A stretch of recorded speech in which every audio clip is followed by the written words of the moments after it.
Hi, it's me again with Corel Draw tips and tricks. I'm going to attempt to show you how to do this with this. But I'm going to just start from scratch. I'm going to get a six-sided polygon. I am going to go ahead and rotate it 30 degrees. I like that flat side. Now I'm going to hit P and put it in the center of the page. I'm going to take an ellipse about that same size and I'm going to hit P. Not big enough, so I'm going to hold down the shift key to grow it.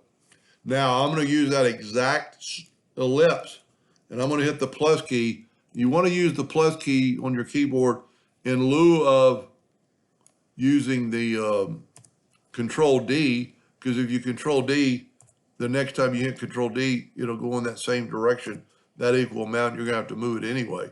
This way, you're just moving it. Now you could rotate this. Now we've got that, and I always would keep a copy, make a duplicate and move it over in case you messed it up. There's a couple of ways you could do this, depending on how far you want to take it. I'm going to get the virtual segment delete key, and I'm going to undo or slice through every third one. And then the opposite ones, I'm going to slice through both of them.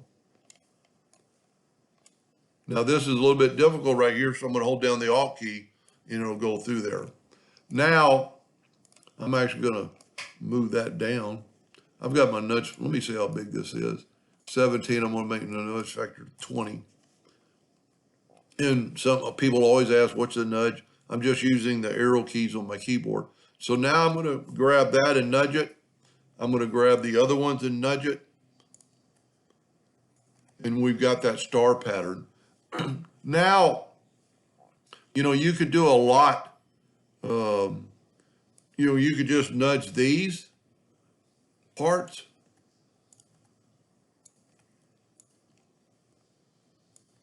And have a total different look of your item.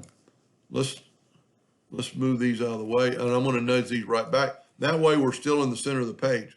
It's going to be important maybe later. So now what I'm going to do, I'm going to see what one we got, and I've got that one, that's good. I'm going to get the interactive fill tool, and I'm going to just go from the center outwardly, but I'm going to pick elliptical. And then I'm going to put the lip in the middle. I'm going to put red there, but I'm going to put black in the outer part to give it a little bit of shadowing, make it look like it's going underneath that part. Now we could take these parts and do the same thing, interactive fill tool, but this time I'm just going to use a straight line. And that's what I was trying to express. You could do this where that was actually going around the other part, but we're going to just leave it like this. This time we're going to put black there and red here.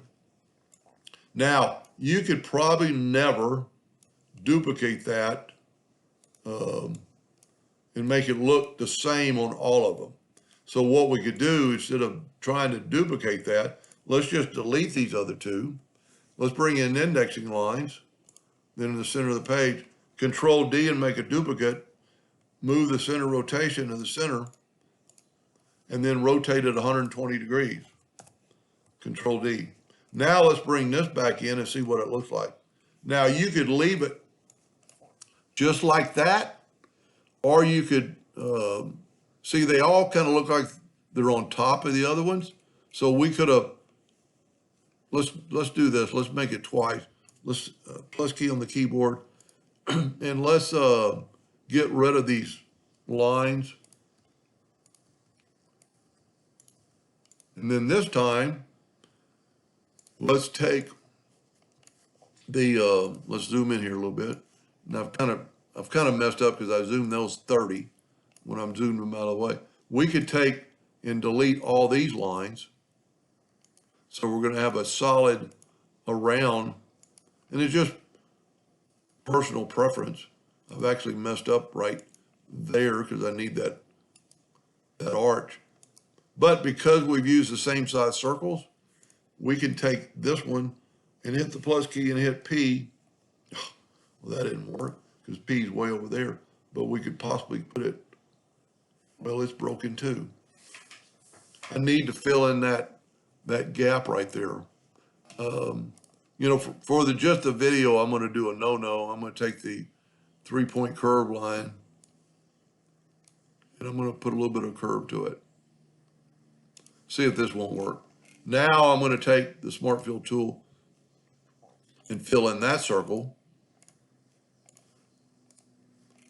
And then move it over. Remember I said I did it 30, so I need to put my nudge factor back to 30. And I must have actually used a smaller one. But we can fix that. Hold down the shift key, let it grow from the outside. So now it looks like they're both behind there, and this one's definitely behind the other one. Anyway, hope that helped. Thank you for watching.